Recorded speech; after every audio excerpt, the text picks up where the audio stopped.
Hi friends, কেমন আছো তোমরা সবাই? আশা করি তোমরা সকলে খুবই ভালো আছো। তোমাদের আশীর্বাদ ও ভালোবাসায় আমিও মোটামুটি ভালোই আছি। এডিস ব্লগের নতুন একটি ব্লগে তোমাদের সকলকে স্বাগত জানাই এবং অনেক অনেক ভালোবাসা।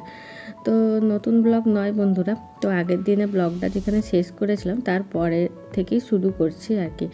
তো দেখো বন্ধুরা, তোমাদেরকে তো বলেছিলাম যে আগের দিন দোবাকিতে গিয়ে কেমন বিপদে পড়েছিলাম। তো তোমরা যদি কেউ ব্লগটা না দেখে থাকো তো আমার চ্যানেলে দেওয়া আছে, যদি তোমরা কেউ চাও তো দেখতে পারো। তো ওখান থেকে এসেই আমরা লাঞ্চ করে নিয়েছিলাম। লাঞ্চ করে নিয়ে তো পরবর্তী যে জায়গাটায় আমাদের নিয়ে যাবে সেটা হচ্ছে ঝড়খালি। তো আমরা ঝড়খালিতে চলেও এসেছি। আর ঝড়খালি জায়গাটা বন্ধুরা ওই দোবাকি থেকে আরও অনেকটা যেতে হয়, প্রায় 1 ঘন্টার মতো রাস্তা। আর আমাদের এতটা দেরি হয়ে গেছিলো ওখানটায়, প্রায় এই সময় প্রায় সন্ধেও হয়ে এসেছে। আর শীতকাল তো মানে এই সময় হচ্ছে দিনটা খুব ছোট হয়, রাতটা বড় হয়। তো এই দেখো বন্ধুরা, ঝড়খালিতে এসেছে যে কুমির হচ্ছে এখানে ডাঙায় বসে আছে। এই জল থেকে উঠে ডাঙায় বসে আছে, এটা পুরো জ্যান্ত কুমির। তো এখানে অনেকগুলোই কুমির দেখেছিলাম, তো একে একে চলো তোমাদের সঙ্গে শেয়ার করা থাক। আর ওই এই জলাশয়ের মধ্যে এখানে অনেকগুলোই প্রায় কুমির থাকে। আর এই ঝড়খালির এই জায়গাটা বন্ধুরা একটা ছোটোখাটো পার্কের মতো, আর এটা প্রায় বন্ধ হয়ে যাওয়ার টাইমও চলে এসছে। তো আমরা তাড়াহুড়ো করে ঢুকলাম কিন্তু দেখার জন্য এখানে চারপাশে কি রয়েছে না রয়েছে। তো এইখানটায় বন্ধুরা কুমিরগুলো রয়েছে। আর এটা একটা ছোটোখাটো জলাশয়ের মতো। আর ওই দেখো বন্ধুরা, দেখতে পাচ্ছ, যার জন্যই সুন্দরবন সবাই ঘুরতে আসে, মানে সুন্দরবন ঘুরতে আসার মেন উদ্দেশ্যই যেটা, যে বাঘ দেখা। তো এই দেখো অবশেষে সেই ঝড়খালিতে এসে আমাদের এই বাঘের দেখা মিলল। তো এই খাঁচাটাতে বন্ধুরা প্রায় 3টে বাঘ ছিল। আর আমি হচ্ছে 3টে বাঘই দেখতে পেয়েছি, কিন্তু একটা বাঘের ভিডিও ভালো করে করতে পেরেছি। বাঘটা হচ্ছে তখন সিঁড়ির উপরে উঠেছিল বলে। আর এই খাঁচাটা বন্ধুরা অনেকটা দূরে ছিল, মানে এই খাঁচাটার আগে আরও একটা বড় মতো মাঠ মতো ছিল, সেইটা পেরিয়ে তারপরে তারপরে বাঘের খাঁচাটা। আর প্রচুর পাহারাদার ছিল এই বাঘগুলোকে পাহারা দেওয়ার জন্য। তো দূর থেকে আমি এতটুকুই ক্যাপচার করতে পেরেছিলাম, তো তোমাদের সঙ্গে সেটাই শেয়ার করলাম। আর এখানে ছিল বলতে একটা বাঘ ছিল, 3টে কুমির ছিল, আর প্রথমেই তো ময়ূরটা দেখালাম তোমাদের, আর পশু পাখি বলতে এগুলোই ছিল। আর এটা বললাম না পার্কের মতো। আর এখানে দেখো বন্ধুরা, গাঁদা ফুলগুলো শুধু দেখো কি দারুণ, যে গাছগুলো ভরে ভরে গাঁদা ফুল ফুটেছে, আর দেখতেও অপূর্ব সুন্দর লাগছে, তাই না? আর এইখানে এই ফুলটার নামটা আমার ঠিক জানা নেই, কিন্তু দেখতে খুব সুন্দর লাগছিল। তোমাদের যদি কারো জানা থাকে তো আমাকে অবশ্যই কমেন্ট সেকশানে জানাবে।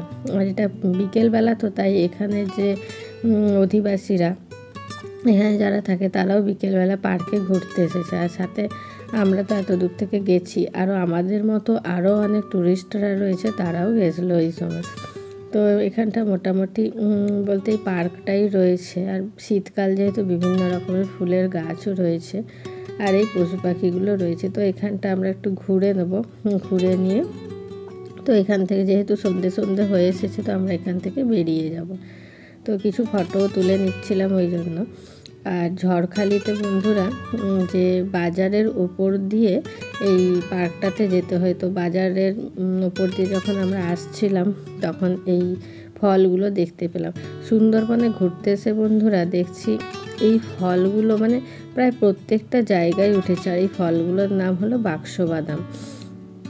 এই যে বাক্সর মতো দেখছো লাল লাল ফলগুলো, এর ভেতরে বাদামগুলো খুব সুন্দর করে সাজিয়ে রাখা রয়েছে।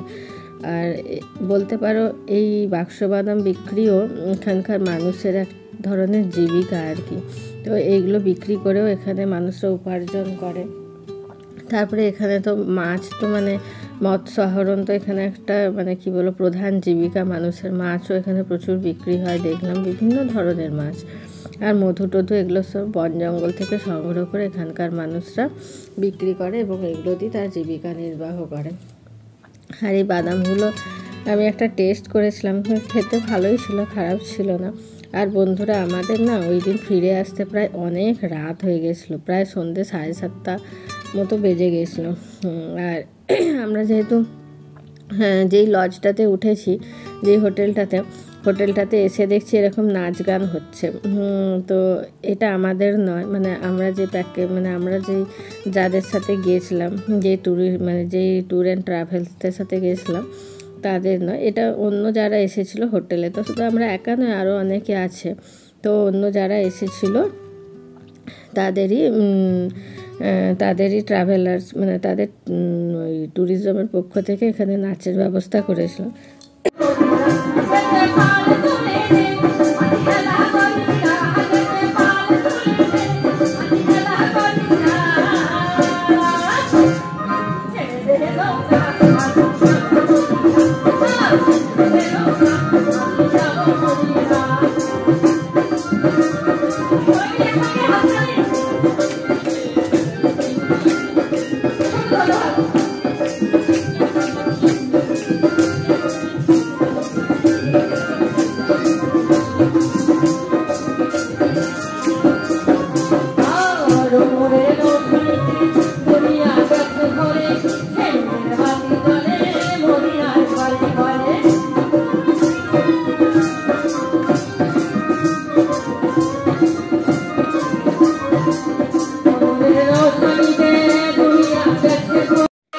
তো বন্ধুরা তোমরা গানটা শুনলে কি অপূর্ব সুন্দর গাইছে যে গানটা। তো আমি তো শুনে কিছুক্ষণ দাঁড়িয়েও গেলাম আর একটু তোমাদের জন্য ভিডিও করে নিলাম। খুবই সুন্দর গাইছিল এই মহিলা। তো আর এনারা যে গান গাইতে আসে বন্ধুরা, এনারা এখানকারই অধিবাসী হবে, খুব অনেক দূর দূর থেকেই আসে। তো আমার যেটা মনে হলো সেটাই বললাম আর কি। তো আমরা এখন হোটেলের রুমে প্রবেশও করিনি, তো হোটেলের রুমে এখন যাব, ফ্রেশ হব। আর আমাদের ট্যুরের প্যাকেজের মধ্যে কি আছে, আমাদের জন্য কোনো গান বাজনা বা কিছু আছে কি না সেটা তোমরা পরবর্তী ব্লগে জানতে পারবে। তো বন্ধুরা আজকের ভিডিওটা আমি এখানেই শেষ করছি। তো সবাই ভালো থাকবেন, সুস্থ থাকবেন, সাবধানে থাকবেন। আমার এই ব্লগ ভিডিওটি কেমন লাগলো আমাকে অবশ্যই কমেন্ট সেকশনে জানাবেন। ভালো লাগলে ভিডিওটিতে একটি লাইক করে দেবেন, চ্যানেলটি সাবস্ক্রাইব করে দেবেন এবং অন্যান্য বন্ধুদের সঙ্গে অবশ্যই শেয়ার করে দেবেন। বন্ধুরা আজকের মতো টাটা, দেখা হবে পরবর্তী নেক্সট কোনো ভিডিওতে।